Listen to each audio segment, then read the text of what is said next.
Hey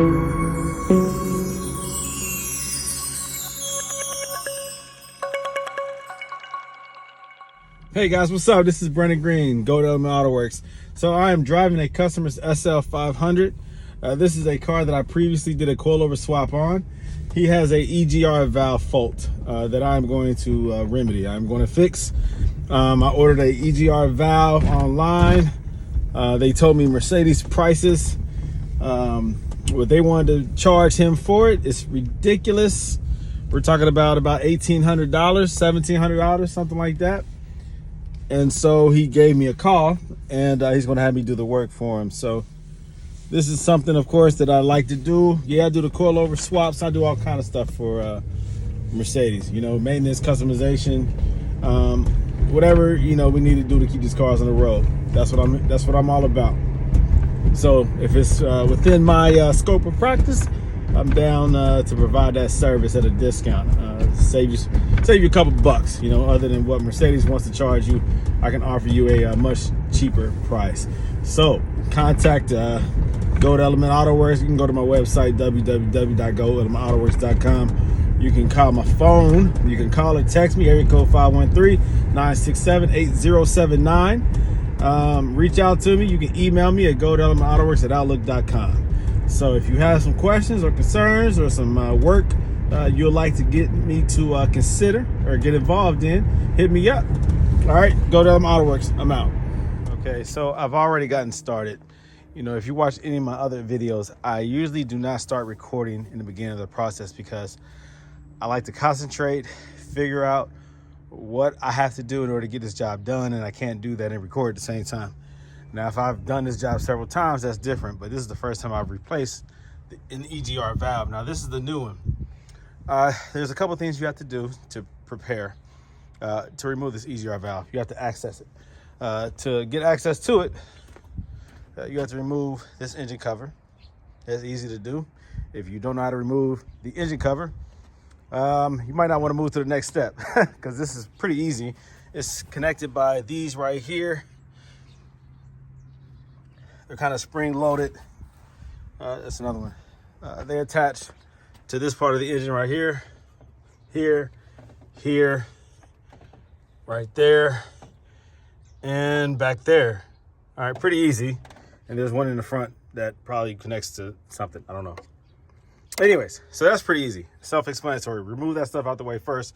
The EGR valve is located on the back of the motor, more on the passenger side right here. Now you can see already at this point, I have certain things removed so that I can get access to it. This right here, this hose right here comes from the mass airflow sensor. I had to move that out the way. That connects right here. So this is rubber. Move that out the way. Try not to pry it. Do not puncture it or crack it. Just flex it enough and pull away from this little inlet right there and push it out the way. Secure it out the way, just like that. This is the first thing that I removed regarding the EGR valve specifically, was this right here. Now this is a flexible metal tube right here that goes into the intake. Now you have a smaller, size nut right here than what this one is. This is a 24 millimeter. I used a 15/16 right there. That also works. Now the lower part that actually connects to the EGR valve, this right here is supposed to be stationary. That shouldn't move, but in my case, it did move when I tried to loosen this one up. In order to keep that thing sitting still, I had to use some channel locks like that because I didn't have enough room. Because that size is, let me see, do I have it? That size lower nut is if we're talking about a standard, it is a 7/8. I can't recall what it is metric, but it is a 7/8. Now that wrench is obviously too long to go back here and secure that, so that's why I used these locking pliers right there in order to secure it, and I attached it at the bottom on the back side here and held that still while I broke this one loose. Again, this flexes, so you do have a little bit of flex there. Don't over flex it where you compromise the integrity of it, of course. I broke that loose. You know what? There was something else I had to do too. So this right here, this is a bracket that secures this right here. This is how you check your transmission fluid, I think, or engine. I can't recall right now. Maybe your engine fluid, your engine oil. This is a bracket that secures it. I chose to remove this bracket, like to move it out the way so that I have room to move my tools around. In order to do that, it is a small, let's see if I can find it. One of these right here. This is a small little, what size?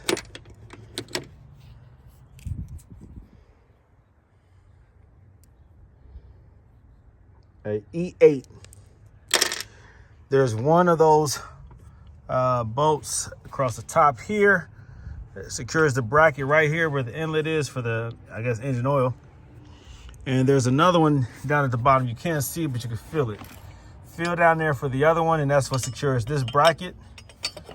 And I chose to move that bracket out the way so I have easier access to this. That also allows you to pull it out this way by removing that bracket. I left it down there just so that I remember how it goes back in place. No reason to pull it all the way out. You got to kind of work it out if you do want to get it out the way. If you want to remove it all together, but not necessary. You have enough clearance, enough room by just dropping it off to the side a little bit. Let's see. I chose to remove the fuel injector plug. That was a little doozy to remove. These are spring-loaded clips right here, the connector, but you really have to squeeze that thing and pull it out. And it took a little combination of different size pliers to really get a good grip and a flathead screwdriver to pry that off. Same thing with this one, the one that goes to the EGR valve, this yellow one. It's the same type of plug connector. Kind of hard just with all this stuff in the way to just get a good grip on that spring to pop that off. So that does have to come off. The EGR valve itself has two bolts that holds it together, that keeps it in place. And those are these two long ones right here. You have two of these. And what size is that? You can either use a 10mm socket, or you can use the one that is actually made specifically for it, which is the E14. You see here, I use a combination and extender. But I had to remove that fuel injector connection just to be able to get that socket down there and have enough room without stripping the head on that bolt. So now, if you look at this one right here, this is the new one that's going in place. You see what all is there. So again, the longer bolts, the E14s go right here. Put it down. Here and here. This is that 24mm flexible metal connection, metal tube. There goes the plug. And you see here, there should be a maybe a rubber hose connection here that I have to look for. And let's see, is that it? Okay, I guess I'll see what this is. I don't know if anything connects to that, but we'll see when I pull the old one out. So now at this point, with those bolts removed, it is loose. I can feel a little tug, so it is connected up underneath there. So I got to reach up under there and disconnect that hose.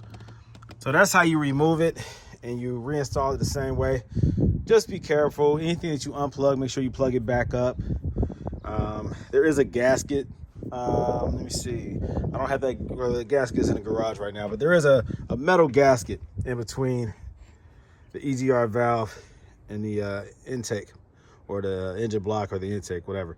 So make sure that you put that in place. I do replace that. I'm not going to leave the same one in place.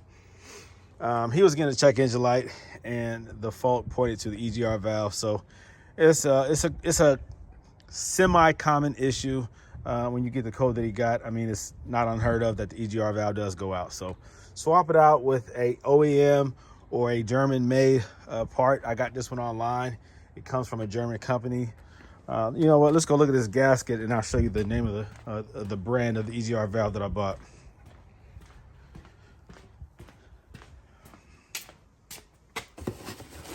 There you go. So this is the brand that I purchased. All right. You don't want to have to go in there and do this work again, so just make sure you get you a good part. I wouldn't do a door last. I wouldn't go to AutoZone or O'Reilly's and get something. I would order online from a reputable company that makes German parts or parts for Mercedes. So here goes the metal gasket right there. So make sure you put that in place. It can only go in there one way. So you make sure you put it in there and clean it up. It shouldn't be dirty. It should fit right in there, no problem. I'll just take it out here with me. Be careful not to let any kind of debris or dirt fall into the exposed opening or channel. All right, so there you go. Let me go ahead and finish pulling this out, see what I got. Okay, so as I tilt this line back out the way, I'm able to get easier access to the actual EGR valve. You see the dirt around it. Be careful pulling this out. Make sure you don't get that dirt inside that opening right there. All right. Now, here goes that hose connection. This one right here. Unplug that, and then I can remove the EGR valve.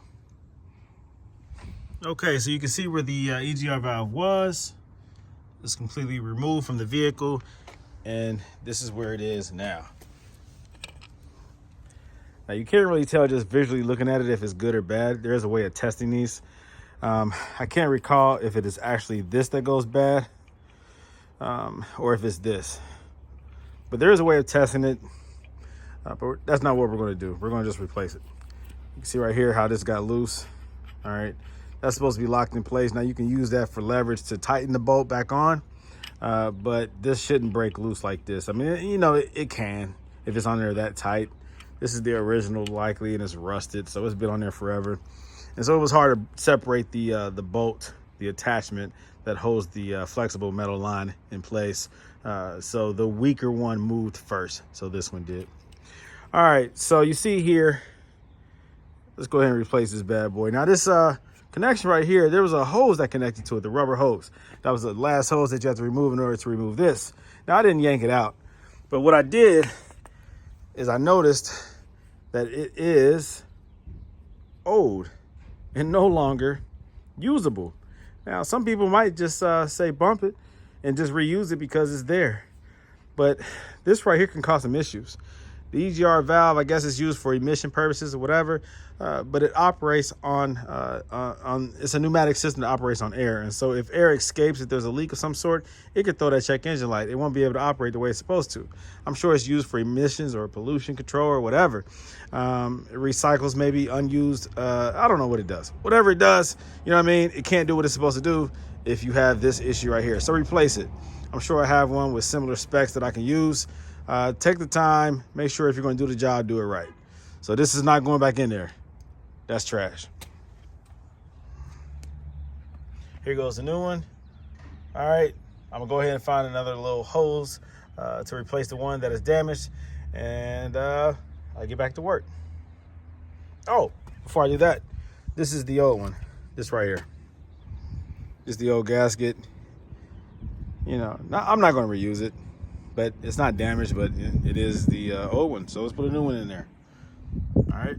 So before I apply the metal gasket, I make sure I clean that up.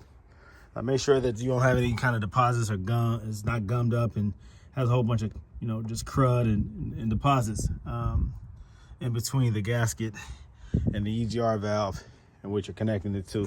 Make sure that's cleaned up. I use a generic little carb choke cleaner right there. Just use something that's effective, and I didn't spray directly. Instead, I used like a paper towel, and there it goes. Kind of nasty right there, right? So I just used that to clean it up. I wiped it off. Make sure that you don't drop anything inside of there. Just be careful. Just wipe it clean so that there's nothing between your new gasket and the EGR valve. Make sure it's clean. Okay, so I went to my local O'Reilly's, and I got the hose replacement that I need. This is like I think probably like a 1/4 inch or something like that. And I just went on ahead and bought a foot of it just because you never know when you might need it again. I didn't have it. I thought I did, but it wasn't the proper diameter that I needed. So I went out and bought some O'Reilly's. And guess what? He just gave it to me. He said, don't worry about it. I love having good relationships with, stores. They see you there spending money. They don't mind, helping you out every now and then. So I appreciate that. Good looking out, O'Reilly's. So when you reinstall it, make sure you reconnect that hose that I just replaced, the one that was bad. Make sure you connect that. I connect that to the throttle intake first, and then I connect it to the EGR valve. And then I make sure that I put one bolt in place to secure the gasket, and then I put the other one in place. And then just hand tighten them, go back and forth between this one and then this one. Okay. Make sure you get it in there. Do not tighten down one side all the way and then the other side all the way. Make sure you go back and forth just to center. Make sure you are centering. And the gasket, never crank one side down all the way. I just do it hand tight first. All right.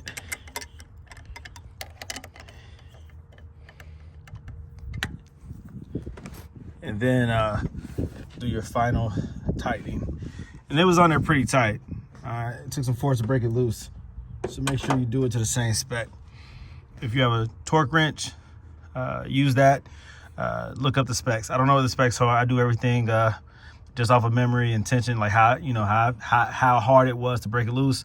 I typically have a good, gauge, internal gauge, I guess, after just working on cars as long as I have, as to how tight it's expected to be.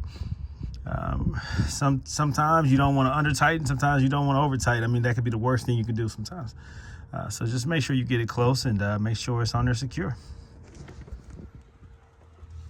All right, so it's reinstalled and it's ready to go. The very last thing that I installed was that bracket. Don't forget to do that. Don't forget to put those two screws back in there, them two bolts back in there. Make sure you plug everything back together. Again, this hose right here for the mass airflow sensor. Make sure that you, of course, do the yellow plug for the EGR valve. Make sure you also do, of course, here you go, that fuel injector connection right there. Make sure you do that. All right, everything is tight, everything is right. Let's start her up.